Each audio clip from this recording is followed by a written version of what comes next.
तो दोस्तों स्वागत है आपका बिहार न्यूज में। दोस्तों मैं हूं फिरदौस गनी और आप देख रहे हैं केडीबी लाइव। तो दोस्तों आज हो चुका है 9 अक्टूबर 2022। तो आज की बिहार की टॉप न्यूज लेकर आए हैं आपके लिए। तो दोस्तों वीडियो स्टार्ट करने से पहले आपसे एक रिक्वेस्ट है, अगर आप नए आए हैं इस चैनल पर तो फिर चैनल को सब्सक्राइब करके बेल आइकन को प्रेस कर दीजिए और साथ में वीडियो को लाइक कर दीजिए, अपने दोस्तों के साथ शेयर भी कीजिए। तो चलिए स्टार्ट करते हैं फिर आज की पूरे बिहार की टॉप न्यूज़। और दोस्तों बिहार न्यूज में आज सबसे पहले बात करते हैं कि महंगाई से परेशान बिहार वासियों को एक बार फिर से दूध की बड़ी कीमतों के कारण परेशान होना पड़ सकता है। दरअसल बिहार में सुधा दूध की कीमतों में भारी वृद्धि होने की खबर सामने आ रही है। जी हां, सुधा डेयरी ने दूध की कीमतों में वृद्धि करने का फैसला किया है। मिली जानकारी के अनुसार अब बिहार में 11 अक्टूबर से सुधा दूध की कीमतों में 3 रुपये तक की वृद्धि देखने को मिलेगी।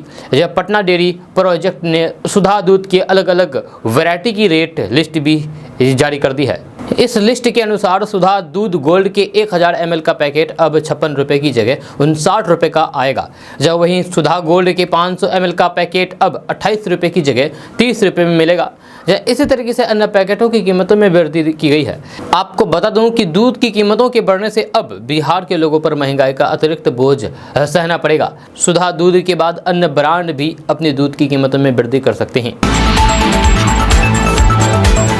तो दोस्तों बात करते हैं कि बिहार के उप मुख्यमंत्री तेजस्वी यादव ने सरकारी चिकित्सकों पर गर्म है, यानी कि सरकारी डॉक्टरों पर गर्मा गए हैं। एक न्यूज़ चैनल को दिए गए इंटरव्यू में तेजस्वी यादव ने कहा है कि बिहार के सरकारी अस्पतालों में 700 से ज़्यादा ऐसे डॉक्टर हैं जो 6 महीने से लेकर के 12 साल से तैनाती वाले अस्पताल में ना तो ड्यूटी करने जाते हैं और ना ही किसी का इलाज करते हैं, लेकिन हर महीने सरकारी खजाने से वेतन उठाते हैं। तेजस्वी यादव ने कहा है कि उनके पास 705 डॉक्टरों की सूची है जो 6 महीने से ज़्यादा समय से अस्पताल नहीं आए हैं, लेकिन हर महीने अपना वेतन उठा रहे हैं। तेजस्वी यादव ने कहा है कि एक डॉक्टर ऐसे भी हैं जो 12 साल से अपनी तैनाती वाले अस्पताल में ड्यूटी नहीं किया है, लेकिन वेतन उठा रहा है। जब कुछ डॉक्टर ऐसे भी हैं जो 5 साल और कुछ डॉक्टर ऐसे हैं जो 2 साल से अस्पताल आया ही नहीं है और ये फाइल अब मेरे पास आ गई है, मैंने कड़ा एक्शन लेने का फैसला कर दिया है। यानी कि सीधे सीधे कहें तो फिर उन डॉक्टरों को कार्य बहिष्कार कर दिया जाएगा, यानी कि अस्पताल से उन लोगों की छुट्टी कर दी जाएगी।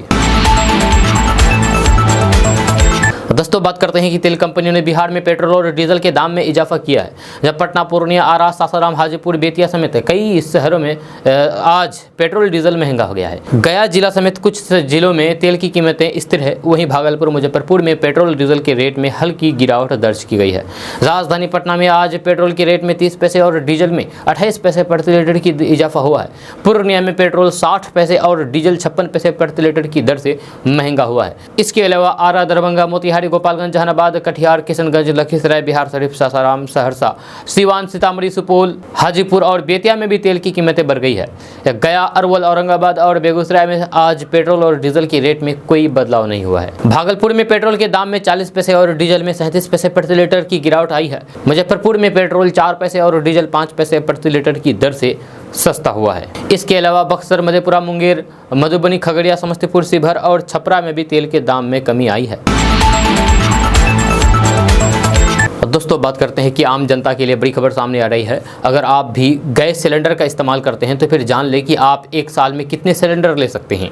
ये आपको जानना बेहद ज़रूरी है, क्योंकि अगर आप भी गैस ले रहे हैं तो फिर आपको ये नियम तो पता होना ही चाहिए। आपको बता दें कि अब से रसोई गैस सिलेंडर की संख्या को ग्राहकों के लिए फिक्स कर दिया गया है, जहाँ अब से कोई भी ग्राहक एक साल में सिर्फ 15 सिलेंडर ही बुकिंग करा सकते हैं। यानी कि अब आप एक साल में 15 से ज़्यादा सिलेंडर नहीं ले पाएंगे, या वहीं एक महीने में आप 2 से ज़्यादा सिलेंडर नहीं ले सकते हैं। यह सिलेंडर लेने के लिए नए नियम बनाए गए हैं। फिलहाल अभी तक सिलेंडर पाने के लिए कोई भी महीने या फिर सालों का कोटा तय नहीं किया गया था। जब मीडिया रिपोर्ट्स के मुताबिक एक साल में सब्सिडी वाले सिलेंडरों की संख्या 12 हो गई है। अगर आप 15 सिलेंडर लेते हैं तो फिर आपको सिर्फ 12 पर ही सब्सिडी मिलेगी। और दोस्तों बात करते हैं कि केंद्र सरकार की ओर से कई खास स्कीम चलाई जाती है, जिसके तहत गरीबों और ज़रूरतमंदों को आर्थिक सहायता दी जाती है। जहाँ इन दिनों एक ऐसा वीडियो देखा गया है जिसमें कहा जा रहा है कि सरकार बेटियों को पूरे 1.5 लाख रुपए दे रही है। अगर आपके घर में भी बेटी है तो फिर आप इस वीडियो की सच्चाई के बारे में जान लें, हम आपको भी बताएंगे। तो बात करते हैं कि PIB यानी कि फैक्ट चेक ने इस वायरल वीडियो का फैक्ट चेक किया है, जिसमें इसकी सच्चाई के बारे में पता चला है। आपको बता दें कि इस वीडियो में कहा जा रहा था कि सरकार आपकी बेटी को पूरे पूरे 1.5 लाख रुपए कैश दे रही है। जब PIB फैक्ट चेक ने अपने ऑफिशियल ट्विटर में लिखा है कि सरकारी गुरु नामक एक यूट्यूब चैनल के एक वीडियो में दावा किया गया है कि प्रधानमंत्री कन्या आशीर्वाद योजना के तहत सभी बेटियों को 1.5 लाख रुपए की राशि मिलेगी, लेकिन यह बिल्कुल गलत है, भ्रामक है। इसमें कोई भी सच्चाई नहीं है। सरकार ऐसी कोई भी योजना नहीं लाई है, ये कहना है PIB का। केंद्र सरकार द्वारा कोई भी ऐसी योजना नहीं चलाई जा रही है जिसमें बेटियों को 1.5 लाख रुपए मिले। अगर आपके पास भी ऐसी खबर सामने आए तो फिर आप इसे बिल्कुल इग्नोर कर दें, इस पर ध्यान ना दें। तो दोस्तों बात करते हैं कि बिहार में करीब 5100 करोड़ रुपए की लागत से 8 स्टेट हाईवे की चौड़ाई बढ़ेगी और एक पुल बनाया जाएगा। इसका सीधा फायदा 14 जिलों के लोगों को मिलेगा। इसमें सुपौल, अररिया, सारण, सिवान, बक्सर, गया, नवादा, भोजपुर, मधुबनी, सीतामढ़ी, मुंगेर, भागलपुर, बांका और मुजफ्फरपुर के लोगों को मिलेगा। यानी कि इन जिलों के लोगों को इसका फायदा मिलेगा, सीधा फायदा मिलेगा।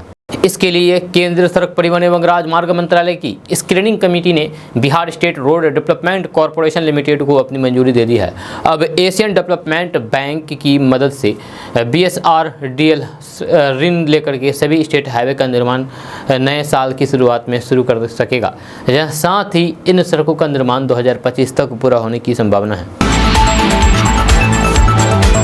दोस्तों बात करते हैं कि राजधानी पटना से एक रोचक प्रेम कहानी सामने आई है। यहाँ 16 साल की लड़की से 2 बच्चे की मां ने शादी रचा ली। जहाँ हैरान कर देने वाली बात यह है कि 1 महीने पहले ही पटना के दीघा थाना क्षेत्र से 16 साल की इस किशोरी की किडनैपिंग का केस दर्ज हुआ था। जब पुलिस ने लड़की को भोजपुर जिला के तरारी से बरामद किया है। किडनैपिंग का केस दर्ज होने के बाद से ही पुलिस मामले की जाँच में जुटी हुई थी। जब पुलिस को पता चला है कि महिला 1 महीने पहले किशोरी के साथ नोएडा चली गई थी। दशहरा के मौके पर वह लड़की के साथ ही अपने दोस्तों बच्चों को लेकर के भोजपुर पहुंची थी। जब पुलिस ने उन्हें पकड़ा तो फिर महिला को जेल भेज दिया गया, जबकि किशोरी को उसके घर भेज दिया गया। दोस्तों बात करते हैं कि नेपाल में हो रही बारिश की वजह से गंडक नदी के बढ़ते जलस्तर के कारण पूर्वी और पश्चिमी चंपारण के कई गांव जलमग्न होने लगा है। इस स्थिति का अवलोकन करने मुख्यमंत्री नीतीश कुमार अचानक जल संसाधन मंत्री संजय झा एवं जल संसाधन विभाग के मुख्य सचिव के साथ वाल्मीकि नगर पहुंचे। इस दौरान उन्होंने निरीक्षण के कार्यक्रम में बाढ़ की स्थिति को देखते हुए जल संसाधन मंत्री के साथ कई मुद्दों पर विचार विमर्श किया। उन्होंने पत्रकारों को बताया है कि 2 दिनों से गंडक नदी के तटीय गाँव में बाढ़ का पानी प्रवेश कर गया है, जिसकी सूचना मिलने के बाद गंडक बराज और वर्तमान स्थिति को देखने पहुंचे हैं। साथ ही मुख्यमंत्री नीतीश कुमार ने कहा है कि बाढ़ से प्रभावित इलाकों में सभी संभव सहायता के लिए जिला प्रशासन को निर्देश दिया गया है। कोई भी भयावह स्थिति पैदा ना हो, इसके लिए सभी अधिकारी अलर्ट मोड पर हैं। मुख्यमंत्री नीतीश कुमार ने जल स्तर में वृद्धि के बारे में जल संसाधन विभाग के अधीक्षक अभियंता विमल कुमार से जानकारी हासिल की है। बातचीत के दौरान उन्होंने बताया है कि गंडक नदी के जलस्तर में फिलहाल कमी आई है, परंतु लगातार बारिश के कारण इसके बढ़ने की संभावना है।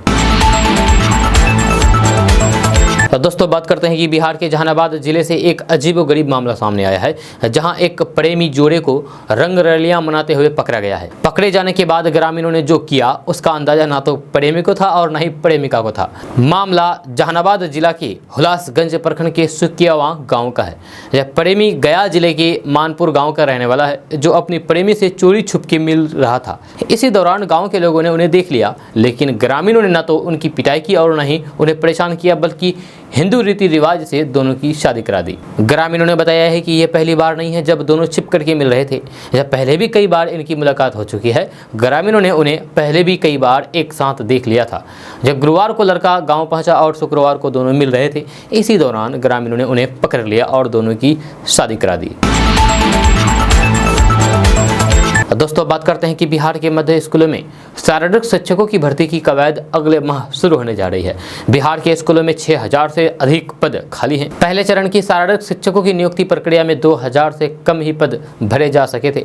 दरअसल तब शारीरिक शिक्षकों के लिए पात्रता परीक्षा पास अभ्यर्थियों की संख्या केवल 3523 ही थी। विभागीय जानकारी के मुताबिक शारीरिक शिक्षकों के खाली पदों के लिए एक बार फिर से आवेदन मांगे जाएंगे। शिक्षा विभाग इसकी तैयारी कर चुका है। उम्मीद है कि अक्टूबर के अंतिम सप्ताह में अथवा नवंबर प्रथम सप्ताह में इसका शेड्यूल जारी हो जाएगा। आपको बता दें कि मई में पहले चरण के शारीरिक शिक्षकों की खत्म हुई प्रक्रिया में उत्तरी बिहार के अधिकतर जिलों में खाली रह गए हैं, जब कुछ जिले ऐसे हैं जहां शारीरिक शिक्षकों ने आवेदन ही नहीं किए हैं। इससे रिक्तियां जस की तस रह गई है। किडनी के इलाज के लिए सिंगापुर जाने की तैयारी कर रहे लालू प्रसाद यादव भारी मुसीबत में फंसे हैं। सीबीआई ने फिर से उनके खिलाफ कोर्ट में चार्जशीट दाखिल किया है।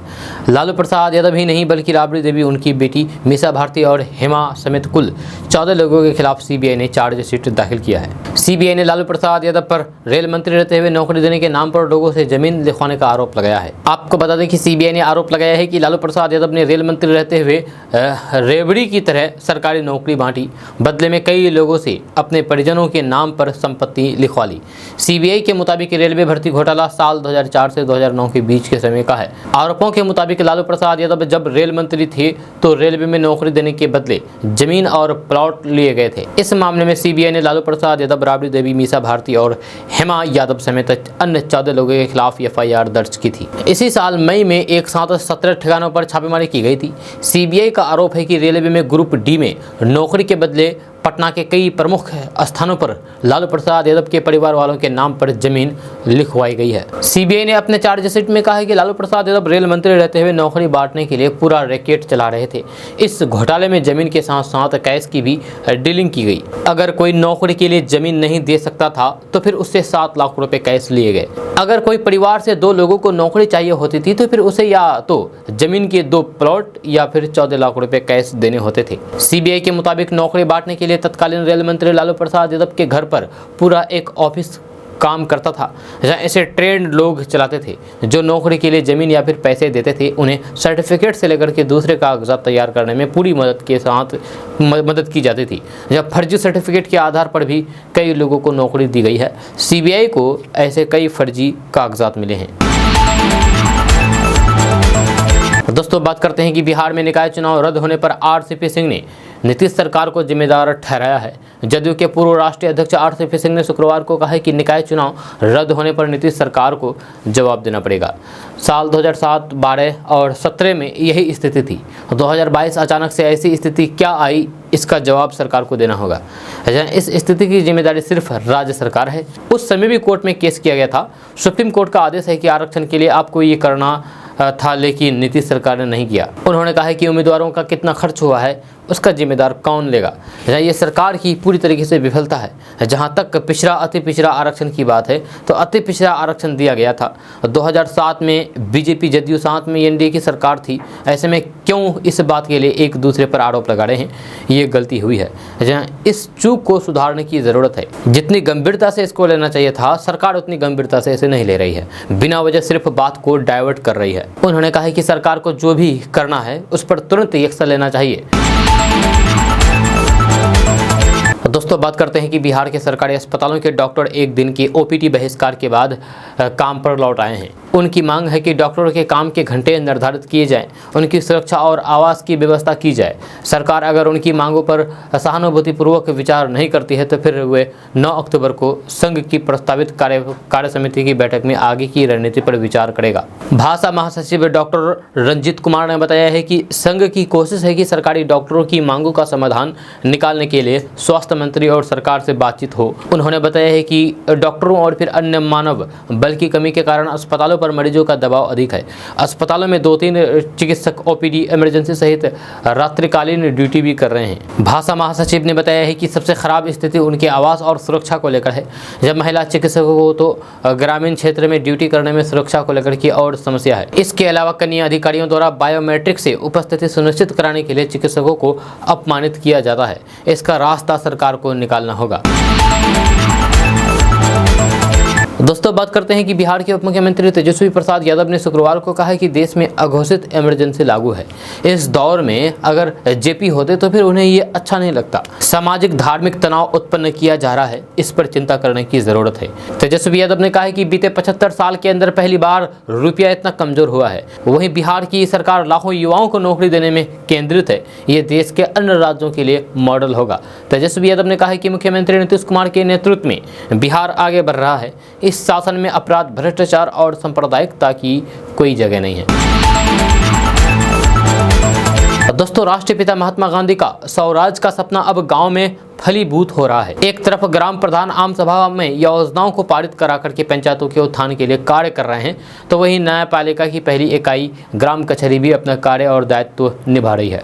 जब गांव में पंच सरपंच मिलकर के इंसाफ की आवाज बुलंद कर रहे हैं, स्थिति ये बन गई है कि कोर्ट से भी भेजे गए कई मामलों का निष्पादन ग्रामीण स्तर पर पंच परमेश्वर की उपस्थिति में फैसला लिया जा रहा है। इस प्रक्रिया से लोगों को एक और जहां कोर्ट कचहरी के चक्कर से निजात मिल रही है, तो क्षेत्र में शांति का माहौल भी बन रहा है। विवादों के निपटारे में आज स्थानीय पुलिस भी अपनी अहम भूमिका निभा रही है।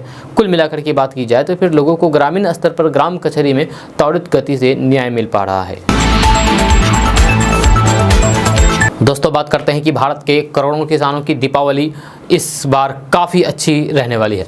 केंद्र सरकार दीपावली से पहले ही करोड़ों किसानों के खाते में 12वीं किस्त का पैसा ट्रांसफर करने जा रही है। जब कृषि और किसान कल्याण मंत्रालय की ओर से आधिकारिक सूचना जारी करके इसके बारे में जानकारी दी गई है। जब कृषि और किसान कल्याण मंत्रालय की ओर से मिली जानकारी के मुताबिक केंद्र सरकार 17 और 18 अक्टूबर 2022 को किसानों के खाते में पैसा ट्रांसफर कर सकती है। जी हाँ, इस समय देश में करोड़ों किसान 2000 रुपये का इंतजार कर रहे हैं। इसी वजह से सरकार ने दीपावली से पहले ये पैसा ट्रांसफर करने का फैसला किया है। आपको बता दूं कि कृषि स्टार्टअप कॉन्क्लेव और किसान सम्मेलन का आयोजन किया गया है। इस मौके पर ही किसानों के खाते में पैसा ट्रांसफर किया जा सकता है। जब सरकार की ओर से जरूरी की गई ई-केवाईसी की वजह से किसानों को पैसा मिलने में देरी हो रही है, क्योंकि देश में कई अपात्र लोग इस सुविधा का फायदा ले रहे थे, जिसको रोकने के लिए सरकार ने यह फैसला किया है। दोस्तों, बात करते हैं कि मौसम विभाग यानी कि आईएमडी ने अपने ताज़ा बुलेटिन में मानसून की स्थिति और फिर देश के कई हिस्सों में जारी बारिश को लेकर के बड़ा अपडेट जारी किया है। देश के कुछ हिस्सों में दक्षिण पश्चिमी मानसून के चलते बारिश हो रही है। इसी सिलसिले में मौसम विभाग आज भी कुछ जगहों पर बारिश का पूर्वानुमान जताया है। मौसम विभाग के मुताबिक उत्तर प्रदेश और उत्तराखंड में 8 से 11 अक्टूबर तक बारिश जारी रहेगी। इसी दौरान यहाँ कई इलाकों में बिजली गिरने की भी आशंका जताई गई है। मौसम विभाग के अनुसार बिहार में बारिश का येलो अलर्ट जारी किया है। जब मौसम विभाग के अलर्ट को देखते हुए लोगों को विशेष सावधानी बरतने की सलाह दी गई है। 9 अक्टूबर को पश्चिम बंगाल और सिक्किम में भारी बारिश का अंदेशा जारी किया गया है। बिहार में भी 9 और 10 अक्टूबर को भारी बारिश हो सकती है। दोस्तों, राष्ट्रीय स्वयंसेवक संघ यानी कि आरएसएस के प्रमुख मोहन भागवत ने एक बड़ी अपील की है। उन्होंने कहा कि वर्ण और जाति जैसी अवधारणाओं को पूरी तरीके से त्याग करना चाहिए। मोहन भागवत का कहना था कि भेदभाव का कारण बनने वाली हर चीज ताला, स्टॉक और बैरल से बाहर हो जानी चाहिए। मोहन भागवत का कहना था कि जाति व्यवस्था की अब कोई प्रासंगिकता नहीं है। मोहन भागवत ने कहा है कि सामाजिक समानता भारतीय परंपरा का एक हिस्सा थी, लेकिन इसे भुला दिया गया है और इससे हानिकारक परिणाम हुए हैं। इस दावे का जिक्र करते हुए कि वर्ण और जाति व्यवस्था में मूल रूप से भेदभाव नहीं था और इसकी उपयोग थी। मोहन भागवत ने कहा है कि अगर आज इसके बारे में पूछता है तो फिर जवाब होना चाहिए कि ये अतीत है, इसे भूल जाओ। आरएसएस प्रमुख मोहन भागवत ने कहा है कि जो कुछ भी भेदभाव का कारण बनता है उसे बाहर कर दिया जाना चाहिए। उन्होंने ये भी कहा है कि पिछले पीढ़ियों ने हर जगह गलतियां की है और भारत कोई अपवाद नहीं है। मोहन भागवत ने कहा है कि उन गलतियों को स्वीकार करने में कोई दिक्कत नहीं होनी चाहिए और अगर आपको लगता है कि हमारे पूर्वजों ने गलतियां की हैं तो फिर वे हीन हो जाएंगे। ऐसा नहीं होगा, क्योंकि सभी के पूर्वजों ने गलतियां की है। दोस्तों, बात करते हैं कि दिवाली से पहले आम आदमी को बड़ा झटका लगा है। आईजीएल द्वारा सीएनजी के दाम 3 रुपये प्रति किलो बढ़ा दिए गए हैं, जब पीएनजी के दाम में भी 3 रुपये की बढ़ोतरी हुई है। शनिवार से ये रेट लागू कर दिए गए हैं, यानी कि कल से ही लागू हो गए हैं। दाम बढ़ते ही अब इसका असर आम लोगों की जेब पर तुरंत पड़ने वाला है।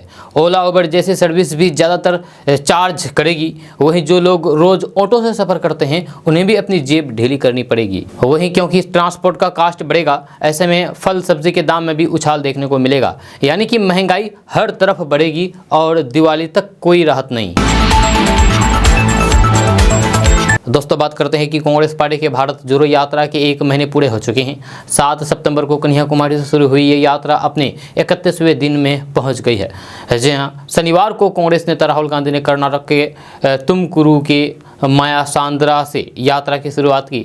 इस दौरान उनके साथ सैकड़ों कार्यकर्ता का हुजूम दिखाई दिया। इससे पहले शुक्रवार को भारत जोड़ो यात्रा में इंदिरा लंकेश और कवित लंकेश भी शामिल हुई थी। 2 महिलाएं पत्रकार और सामाजिक कार्यकर्ता गौरी लंकेश की मां और बहन है। गौरी की 2017 में हत्या कर दी गई थी।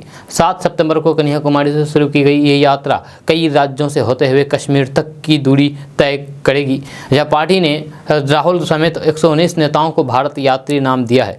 ये लोग कुल 35 से 70 किलोमीटर दूरी तय करेंगी।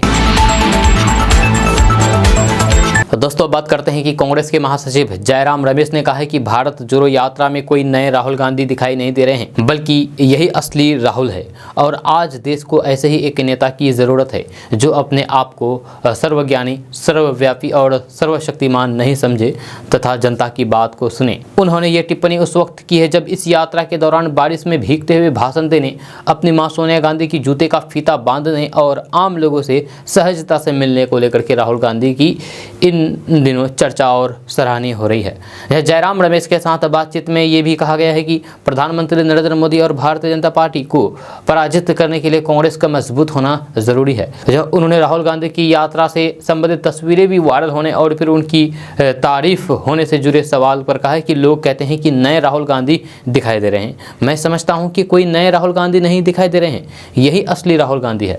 जयराम रमेश ने कहा है कि राहुल गांधी लोगों से मिलते हैं और समाज के अलग अलग वर्ग के लोगों के साथ उनकी बातचीत हो रही है। वे देश के नाम संदेश नहीं देते हैं, वे मन की बात नहीं करते हैं, वे जनता की चिंता सुनते हैं। उन्होंने कहा है कि हमारे देश में एक ऐसे नेता की ज़रूरत है जो लोगों की बात को सुने और जो अपने आप को सर्वज्ञानी, सर्वव्यापी और सर्वशक्तिमान नहीं समझे। ये पूछे जाने पर कि क्या राहुल गांधी 2024 में विपक्ष और कांग्रेस का चेहरा बनने की दिशा में बढ़ रहे हैं, तो रमेश ने कहा है कि हमारे देश में चुनाव सौंदर्य प्रतियोगिता नहीं होते हैं। हमारे देश में चुनाव पार्टी के बीच होते हैं, जब पार्टी की विचारधाराओं और फिर कार्यकर्ताओं के बीच होते हैं, व्यक्तियों के बीच नहीं होता है। दोस्तों बात करते हैं कि मुख्यमंत्री नीतीश कुमार द्वारा उत्तर प्रदेश के मुख्यमंत्री योगी आदित्यनाथ को पत्र लिखकर के सिताब दियारा के विकास का मामला उठाने पर भाजपा प्रवक्ता निखिल आनंद ने सीएम नीतीश कुमार पर पलटवार किया है। उन्होंने कहा है कि नीतीश कुमार जी का योगी जी को पत्र विशुद्ध राजनीतिक पत्र के लिए धन्यवाद। अब योगी जी से सीख लेकर के बिहार का भी भला करें, कानून व्यवस्था ही ठीक कर दें। निखिल आनंद ने बिहार के सीएम नीतीश कुमार द्वारा उत्तर प्रदेश के सीएम योगी आदित्यनाथ को सिताब दियारा के विकास के संदर्भ में पत्र लिखे जाने को वक्त के हिसाब से विशुद्ध राजनीतिक करार दिया है। उन्होंने कहा है कि जेपी के अवसरवादी, परिवारवादी, वंशवादी और भ्रष्टाचार में लिप्त शिष्यों को उनका उत्तराधिकारी कहलाने का नैतिक अधिकार नहीं है। आज के वक्त में जेपी की आत्मा उनके वसूलों से अलग राह पर चलने वाले अपने शिष्यों को देख करके जरूर कहराती होगी। दोस्तों बात करते हैं कि कांग्रेस के खिलाफ 1974 में संपूर्ण क्रांति का नारा देकर के इंदिरा गांधी की सत्ता को हिलाने वाली समाजवादी नेता जयप्रकाश नारायण की पुण्यतिथि पर मुख्यमंत्री नीतीश कुमार उनके पैतृक गांव सिताब दियारा कल गए। जब वहीं आगामी 11 अक्टूबर को जेपी की जयंती पर गृह मंत्री अमित शाह भी सिताब दियारा आने वाले हैं। ऐसे में अगले कुछ दिन बिहार में राजनीति का केंद्र सिताब दियारा बनने जा रहे हैं। दो पार्टियों की लड़ाई में सिताब दियारा एक बार फिर से चर्चा में आ गई है, जिसमें एक तरफ उनके सामाजिक शिष्य नीतीश कुमार है तो दूसरी तरफ 74 के आंदोलन में जनसंघ और जनता पार्टी के तौर पर साथ देने वाली आज की भाजपा के ताकतवर नेता अमित शाह है। लेकिन अमित शाह के दौरे से पहले ही बिहार सरकार ने जेपी की पुण्यतिथि पर सिताब दियारा में राजकीय समारोह आयोजित करने का फैसला किया है। सिताब दियारा जाने से पहले नीतीश कुमार ने शुक्रवार को वहां कई विकास योजना की शुरुआत की। जहां नीतीश कुमार ने वहां बने स्मृति भवन, पुस्तकालय और नए पथ का लोकार्पण शुक्रवार को वीडियो कॉन्फ्रेंसिंग से किया। उन्होंने उत्कर्मित प्राथमिक स्वास्थ्य केंद्र के निर्माण का भी शुभारंभ किया और घोषणा की है कि इस अस्पताल का नाम जेपी की पत्नी प्रभावती देवी के नाम पर रहेगा। नीतीश कुमार ने अमित शाह से सिताब दियारा के दौरे पर दियारा का यूपी वाला हिस्सा भी देखने को कहा है, ताकि उन्हें पता चले कि बिहार वाले हिस्से में कितना काम हुआ है और यूपी वाले हिस्से में कितनी अपेक्षा की गई है। नीतीश कुमार ने यूपी के सीएम योगी आदित्यनाथ को एक पत्र भी लिखा है, जिसके बारे में शुक्रवार को खबर आई। इस पत्र में नीतीश कुमार ने सिताब दियारा के यूपी वाले हिस्से में लंबित और जरूरी काम की ओर योगी का ध्यान खींचा है। तो दोस्तों बात करते हैं कि भोजपुरी इंडस्ट्री के सबसे चर्चित एक्टरों में से एक खेसारी लाल यादव हैं, जहां इनके चाहने वाले करोड़ों लोग हैं। ये सोशल मीडिया पर भी काफ़ी पॉपुलर और एक्टिव रहते हैं, जब बराबर सोशल मीडिया पर आकर के अपनी बात रखते हैं। एक कार्यक्रम में खेसारी लाल यादव ने बेबाक अंदाज में अपनी बात कही है। उन्होंने कहा है कि मेरी कामयाबी से नाराज कुछ साथ ही कलाकार प्लानिंग से मुझे बर्बाद करने का काम कर रहे हैं। इससे उनके चाहने वाले फैंस थोड़ा जरूर परेशान है, लेकिन उनके चाहने वालों की कोई कमी थोड़े नहीं है। जहां उनके चाहने वालों की संख्या में दिनों दिन इजाफा हो रहा है। भोजपुरी के इस सुपरस्टार का कहना है कि यानी कि खेसारी लाल यादव का कहना है कि कुछ लोग उनको बर्बाद करने की साजिश रच रहे हैं। खेसारी लाल यादव ने कहा है कि भोजपुरी इंडस्ट्री में अपनी मेहनत से ही आगे बढ़ रहा हूँ। लेकिन कई साथी कलाकार की तमन्ना है कि वे आगे ना बढ़ पाए। मेरी कामयाबी से नाराज कुछ साथी कलाकार प्लानिंग से मुझे बर्बाद करने का काम कर रहे हैं।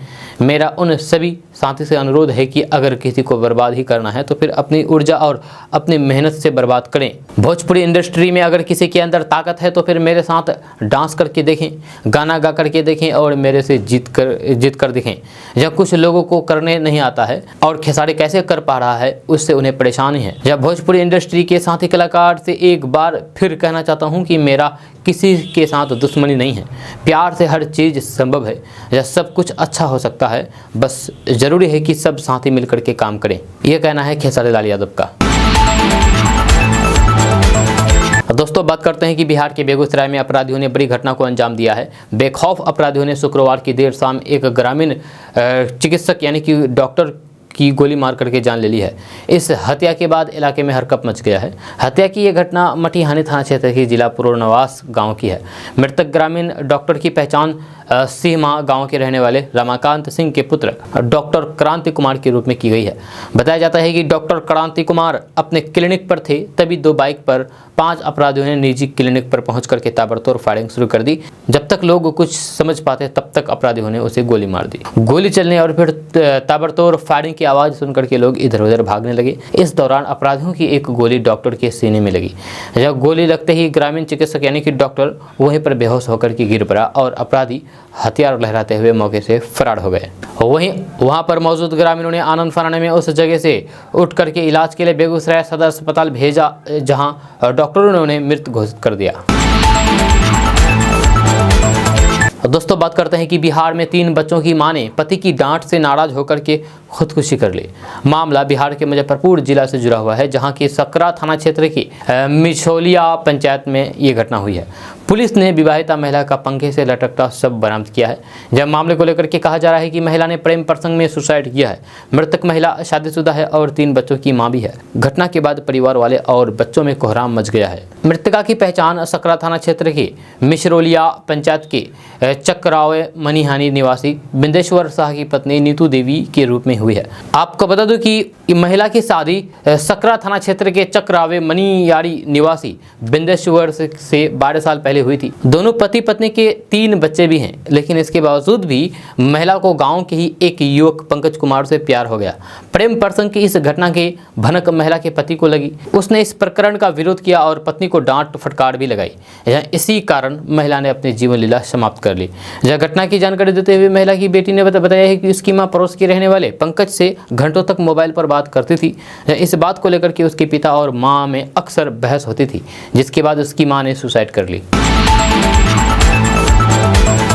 दोस्तों बात करते हैं कि राजद के राष्ट्रीय अध्यक्ष के रूप में लालू प्रसाद यादव का लगातार 12वीं बार चयन हो चुका है। आगामी 10 अक्टूबर को दिल्ली के ताल कटोरा स्टेडियम में आरजेडी का अधिवेशन होना है, जहां उन्हें फिर से अध्यक्ष के रूप में ताजपोशी की जानी है। लेकिन अपनी ताजपोशी से पहले आरजेडी की एक दूसरी बात की चर्चा शुरू हो गई है। ये चर्चा लालू प्रसाद यादव के राजनीतिक वारिस तेजस्वी यादव से जुड़ी हुई है। चर्चा है कि राष्ट्रीय अध्यक्ष बनने के बाद अब तेजस्वी यादव को राष्ट्रीय कार्यकारी अध्यक्ष बना सकते हैं। 25 साल के पार्टी इतिहास में अभी तक कभी भी किसी को राष्ट्रीय कार्यकारी अध्यक्ष नहीं बनाया गया है। इस बार इस नए पद की घोषणा खुद आरजेडी सुप्रीमो लालू प्रसाद यादव कर सकते हैं। चर्चा है कि लालू प्रसाद यादव अपने छोटे बेटे और उप मुख्यमंत्री तेजस्वी यादव को आरजेडी का राष्ट्रीय कार्यकारी अध्यक्ष बनाने की घोषणा कर सकते हैं। लालू प्रसाद यादव राजनीति को खूब समझते हैं, या साथ ही तेजस्वी यादव को मुख्यमंत्री बनते हुए भी देखना चाहते हैं। इन सबों को देखते हुए उन्होंने अब आगे के रास्ते को बड़े बेटे के अनुकूल बनाने के लिए एक नई परंपरा शुरू कर सकते हैं। दोस्तों बात करते हैं कि बिहार के वैशाली में बेखौफ अपराधियों ने शुक्रवार की शाम बड़ी वारदात को अंजाम दिया है, जब महनार थाना क्षेत्र के महेंद्रवाड़ा गांव में जनदहा पटोरी मार्ग के किनारे जदयू प्रदेश अध्यक्ष उमेश कुशवाहा के भाई रमेश कुशवाहा के कीर्ति फ्यूल नामक पेट्रोल पंप से बाइक सवार 3 बदमाशों ने शुक्रवार को लगभग 3:30 बजे पिस्तौल से फायरिंग करके नोजल मैन से 15,000 रुपये लूट लिए। लूट के बाद बदमाश फायरिंग करते हुए भाग निकले। सूचना मिलते ही एसडीपीओ एसके पंजियार एवं महनार थाना अध्यक्ष राजन कुमार पांडे दलबल के साथ मौके पर पहुंचे तथा पेट्रोल पंप में लगे सीसीटीवी फुटेज को देखा। बदमाशों के भागने की दिशा में नाकेबंदी की गई, परंतु उनका पता नहीं चल सका। दोस्तों बात करते हैं कि बिहार में इस साल अप्रैल में शराबबंदी संशोधन कानून लागू होने के बाद से ही 6 माह में 72,000 से अधिक अभियुक्त पहली बार शराब पीते हुए पकड़े गए हैं। इनमें पुलिस ने 38,000 से अधिक, जबकि मद्य निषेध विभाग ने 30,000 से अधिक शराबियों को पकड़ा है। इन शराबियों को नियम अनुसार 2 से 5,000 रुपये जुर्माना लेकर के छोड़ा गया है, जिससे सरकार को 17 करोड़ रुपए की आमदनी हुई है। पहली बार शराब पीने के जुर्म में जुर्माना भर करके छूटने वाले लोगों के घर चेतावनी पोस्टर चिपकाए जाने के निर्देश भी दिए गए हैं। मद्य निषेध उत्पाद एवं निबंधन विभाग के अनुसार हर माह शराबियों को पकड़े जाने और फिर उनसे जुर्माना राशि की प्राप्ति में वृद्धि दर्ज की जा रही है। अप्रैल में पहली बार शराब पीने के अपराध में 3,075 अभियुक्तों को पकड़ा गया है, जिनसे करीब 5,26,000 रुपये वो जुर्माना वसूला गया है। दोस्तों बात करते हैं कि जन स्वराज यात्रा पर बिहार भ्रमण कर रहे प्रशांत किशोर ने लालू प्रसाद यादव और उनके बेटे तेजस्वी यादव पर जमकर के निशाना साधा है। उन्होंने तेजस्वी यादव की शैक्षणिक योग्यता पर सवाल खड़ा करते हुए उन पर तंज कसा है। साथ ही आम लोगों से किए गए तेजस्वी यादव की नौकरी देने के वादे पर भी प्रशांत किशोर ने गंभीर सवाल उठाया है। यह दरअसल जनसंपर्क कर रहे प्रशांत किशोर का एक वीडियो चर्चा में है। इसमें वे कुछ महिलाओं से भोजपुरी में बात करते दिख रहे हैं। वे महिलाओं से बिहार में बेरोजगारी से जुड़े मुद्दे पर बात करते हैं। इसी दौरान उनका एक संवाद अब सुर्खियां बटोर रहा है। प्रशांत किशोर भोजपुरी में उन महिलाओं से बोलते हैं कि मान लीजिए लालू प्रसाद यादव का बेटा 9वीं पास है, तब भी वे मुख्यमंत्री बन जाते हैं, और आप लोगों का बेटा अगर 9वां पास है तो क्या वे चपरासी की नौकरी भी मिल पाएगी? उसको चपरासी की नौकरी कर सकते हैं? वे उसको नौकरी नहीं मिलेगी तो फिर वो नौकरी करेंगे कहाँ से? यानी कि जिसका पिता विधायक हो या फिर मंत्री हो, उसके पुत्र को 9वीं पास होने पर भी नौकरी मिल जाती है, विधायक, मंत्री, मुख्यमंत्री बन जाते हैं। लेकिन आम जनता का क्या होगा? आम जनता अगर 9वीं पास है तो उनको चपरासी की भी नौकरी नहीं मिलेगी। दोस्तों बात करते हैं कि बिहार के समस्तीपुर से एक चौंकाने वाली खबर सामने आई है। आमतौर पर माना जाता है कि एक व्यक्ति एक समय में एक ही सरकारी पद पर नौकरी कर सकते हैं, लेकिन समस्तीपुर में एक ऐसे युवक का नाम सामने आया है जो एक जगह रोजगार सेवक के रूप में काम कर रहा है तो वहीं दूसरी जगह एक स्कूल में शिक्षक भी बना हुआ है। इतना ही नहीं, और व्यक्ति दोनों जगह से वेतन भी ले रहा है। इसका खुलासा सूचना अधिकार अधिनियम के तहत हुआ है। फर्जीवाड़ा उजागर होने पर पदाधिकारी मामले की छानबीन करके कार्रवाई की बात कह रहे हैं। झांसा देकर के दो नौकरी करके वेतन उठाने वाले उस व्यक्ति का नाम है बिरजू राय, जो वह समस्तीपुर के उज्जैरपुर प्रखंड के बंगरहाट गांव का निवासी है। आरटीआई कार्यकर्ता कंचन कुमारी डीडीसी और प्रखंड शिक्षा पदाधिकारी से आरटीआई में जानकारी मांगी तो फिर ये गड़बड़ झाला सामने आया है। कंचन कुमारी ने इस मामले में उचित कार्रवाई की मांग की है। दोस्तों बात करते हैं कि बिहार के गोपालगंज में प्रेमी को प्रेमिका से छिप करके मिलना महंगा पड़ गया, जब ग्रामीणों ने प्रेमी को प्रेमिका के साथ पकड़ लिया और पास के ही एक शिव मंदिर में दोनों की शादी करा दी। दरअसल मामला बिहार के गोपालगंज जिले के मोहम्मदपुर थाना क्षेत्र के अंतर्गत परसोनी गांव का है, जहां अमनपुरा गांव का प्रेमी युवक संदेश कुमार महतो का पास के ही गाँव की युवती संगीता कुमारी से प्यार हो गया था। दोनों अक्सर छिप करके भी मिला करते थे। जब युवक प्रेमिका के घर मिलने पहुंचे तो फिर ग्रामीणों ने पकड़ करके दोनों की रजामंदी से शादी कर दी। यह प्रेमी युवक संदेश कुमार का संगीता कुमारी के साथ 2 सालों से प्रेम प्रसंग चल रहा था। अपनी प्रेमिका से मिलने युवक परसौनी गांव आते जाते रहता था। इस बार जब संदेश कुमार मिलने पहुंचा तो फिर इसकी भनक ग्रामीणों को लग गई। इसके बाद सभी ग्रामीण इकट्ठा होकर के युवती के घर पहुंचे और दोनों युवक और युवती को एक साथ पाकर के पूछताछ करने लगे। दोनों ने 2 साल से चल रहे प्रेम प्रसंग की बात बता दी है। ग्रामीणों ने युवक के घर वाले को सूचना दी और युवक के घर वालों को युवती के घर बुलाया। यह युवक के परिजन मौके पर पहुंचे तो फिर ग्रामीणों ने दोनों प्रेमी युगल की शादी करने की बात कही। यह युवक के घर वाले ने शादी करने की से इनकार कर दिया। दरअसल मामला गोपालगंज जिले के मोहम्मदपुर थाना क्षेत्र के अंतर्गत परसोनी गांव का है। दोस्तों बात करते हैं कि बिहार के अररिया जिला से एक सनसनीखेज मामला सामने आया है। यहाँ मेला घूम करके लौट रही 10 साल की महादलित लड़की से एक युवक ने गलत काम किया। यह घटना RSOP क्षेत्र की है। पीड़िता ने परिजनों को आप बीती सुनाई, जिसके बाद लड़की के परिवार वालों ने थाने में प्राथमिकी दर्ज कराई है। जब पुलिस ने कार्रवाई करते हुए आरोपी को गिरफ्तार कर लिया है। आरोपी ने इस घटना को उस वक्त अंजाम दिया जब लड़की मेला घूम करके अपने घर लौट रही थी। पीड़िता की उम्र केवल 10 साल है, जिसे युवक ने अपने हवस का शिकार बना लिया। जब लड़की रोते हुए परिवार वालों के पास पहुंची और उन्हें पूरी घटना की जानकारी दी। जब ये सुनते ही सभी के होश उड़ गए। परिवार वाले भागे भागे थाने पहुंचे और फिर मामले की लिखित शिकायत दर्ज कराई। वहीं पीड़ित को मेडिकल के लिए फॉरबिसगंज रेफरल अस्पताल भेजा गया। अररिया एसडीपीओ पुष्कर कुमार ने बताया है कि आरोपी युवक को गिरफ्तार कर लिया गया है और उसे न्यायिक हिरासत में भेजने की तैयारी चल रही है। इधर इस घटना के बाद गाँव में आक्रोश का माहौल देखने को मिल रहा है। दोस्तों बात करते हैं कि 2 साल 9 माह के वेतन के 23 लाख रुपए लौटाने का प्रस्ताव करके बिहार यूनिवर्सिटी के नितेश्वर कॉलेज में पदस्थापित प्रोफेसर ललन कुमार सुर्खियों में आ गए थे। आपने देखा होगा जरूर, क्योंकि ये काफ़ी सुर्खियां बटोर रहा था सोशल मीडिया पर। कुछ दिन पहले की घटना है। अब इस विवाद के शांत होने के बाद अब उन्होंने सत्याग्रह करने की बात शुरू कर दी है। इसकी सूचना उन्होंने विश्वविद्यालय प्रशासन को भी दे रखी है। इस बीच उनका तबादला कर दिया गया है। नितेश्वर कॉलेज के सहायक प्रोफेसर ललन कुमार को एमपी साइंस कॉलेज भेजा गया है। ये तबादला उनके सत्याग्रह से पहले किया गया है।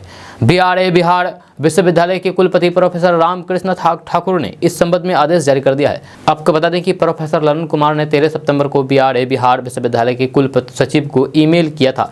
उन्होंने शैक्षणिक गुणवत्ता लाने के लिए 15 सूत्री मांग के समर्थन में अनिश्चितकालीन सत्याग्रह करने का निर्णय लिया था। इसके लिए उन्होंने 23 दिन पहले पत्र दिया ताकि मांगों पर कार्रवाई की जा सके।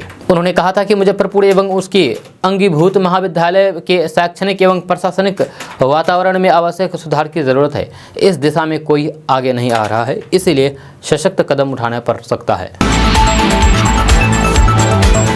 दोस्तों आज का न्यूज़ बस यहाँ तक। कैसा लगा नीचे कमेंट बॉक्स में कमेंट करके जरूर बताइए। अगर आप नए आए हैं इस चैनल पर तो फिर चैनल को सब्सक्राइब करके बेल आइकन को प्रेस कर दीजिए और साथ में वीडियो को लाइक कर दीजिए। अपने दोस्तों के साथ शेयर भी कीजिए।